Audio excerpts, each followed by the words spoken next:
Sabe aquela sensação de falta de ar quando se está na altitude? Agora, imagina isso para um atleta de elite, que precisa render no máximo. Pois é, mas e se uma ajudinha, uma vantagem competitiva, estivesse em algo tão comum como uma xícara de café? Parece estranho, né? Mas é exatamente isso que a gente vai investigar hoje. Será que a cafeína é mesmo uma arma secreta para competir lá em cima? É uma pergunta bem pertinente, porque a gente vê esses atletas super bem preparados no auge da forma física e, de repente, na altitude parece que eles estão sofrendo, sabe? É que lá em cima o jogo muda completamente. Menos oxigênio no ar significa que o corpo inteiro precisa se readaptar. É quase como se as regras do jogo fossem reescritas na hora. E olha, isso não é só teoria de livro, não. É um problema bem real e prático. Pensa só, a Copa do Mundo de 2026 vai ser lá na Cidade do México, a mais de 2.300 metros de altitude. Isso é um desafio gigantesco para as seleções que treinam no nível do mar. A queda de rendimento, para quem não está acostumado, é brutal. E quando a gente fala em brutal, não é exagero. Os números mostram isso. Estamos falando de uma queda de 7 a 21% na capacidade de dar piques, nos famosos sprints, e na distância total que um atleta consegue correr. Num jogo de alto nível, 7% é uma eternidade.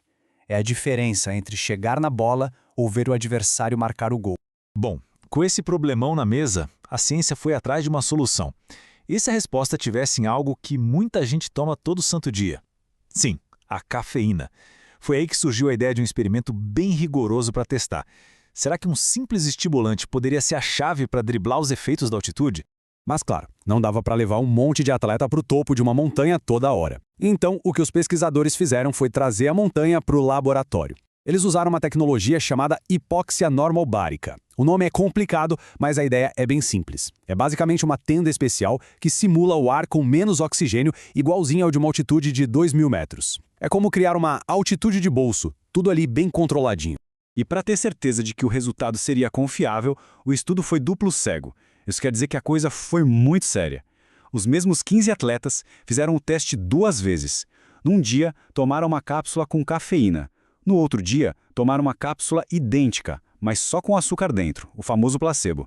E o mais importante, nem os atletas, nem os próprios pesquisadores sabiam quem estava tomando o que em cada sessão. Assim, ninguém era influenciado. O procedimento foi super bem definido. Primeiro, o atleta tomava a cápsula, fosse a de cafeína ou a de placebo. Aí, 1 horinha de descanso para dar tempo da substância fazer efeito no corpo. Depois, todo mundo para dentro da tal tenda da altitude. E lá dentro começava o teste para valer. Um protocolo de sprints de 80 minutos, pensado para ser o mais parecido possível com um jogo de verdade, como futebol ou rugby. Ok, tudo muito bem montado, mas e aí, funcionou? A cafeína fez alguma diferença real? A resposta curta é sim, e não foi pouca diferença não.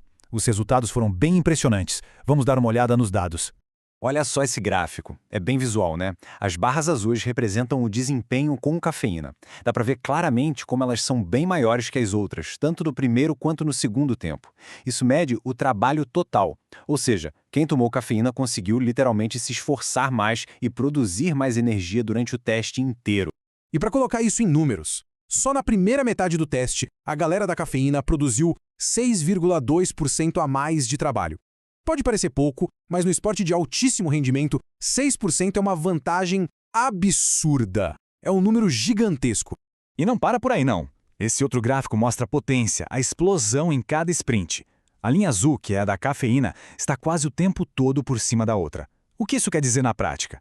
Que os atletas não só aguentaram o ritmo por mais tempo, como também conseguiam dar piques mais fortes, com mais explosão do começo ao fim do teste. Então, o ponto principal, o resumo da ópera é este. A cafeína não só ajudou a combater a queda de rendimento que todo mundo espera na altitude, ela fez mais do que isso. Ela permitiu que os atletas se esforçassem mais e por mais tempo, mesmo com menos oxigênio disponível. É um resultado e tanto. Tá, mas como? Qual é a mágica por trás disso? É aí que a história fica ainda mais interessante, porque a resposta não está só nos músculos, está em grande parte na nossa cabeça. É um paradoxo bem curioso.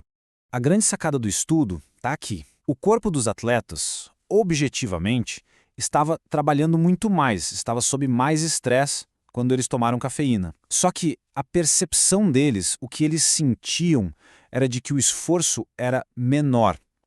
É como pisar fundo no acelerador do carro, mas sentir que o motor está trabalhando de forma suave. E esses dois gráficos mostram o paradoxo perfeitamente. Olha o da esquerda. O lactato no sangue, que é um marcador de que o músculo está trabalhando no limite, era bem maior com a cafeína. Ou seja, o corpo estava no máximo. Agora, olha o gráfico da direita. A percepção de esforço, a nota que os próprios atletas davam para o cansaço era menor com a cafeína. Incrível, né? O corpo estava se esforçando mais, mas a mente dizia, tá tranquilo, pode continuar. E como é que a cafeína faz essa mágica? Bom, ela atua em várias frentes. É um estimulante, ajuda o músculo a contrair com mais força, mas o verdadeiro superpoder dela é enganar o cérebro. Pensa assim, o nosso cérebro tem uns sensores de cansaço. A cafeína vai lá e meio que tampa esses sensores. Ela impede que o sinal de estou exausto chegue com tanta força ao cérebro. Então o corpo continua trabalhando pesado, mas o cérebro não percebe a real dimensão do esforço. Ok, a ciência é fascinante. Mas e na prática? O que isso tudo significa para os atletas, para os treinadores que estão se preparando para um desafio na altitude? Vamos ver as lições que podemos tirar disso tudo. O recado principal é que, sim, uma dose moderada de cafeína, cerca de 1 hora antes de competir, parece ser uma ótima estratégia na altitude. E o melhor, sem causar mais efeitos colaterais. Mas calma lá, é preciso ter bom senso. Este estudo foi feito numa bicicleta dentro de um laboratório, não correndo num campo de futebol.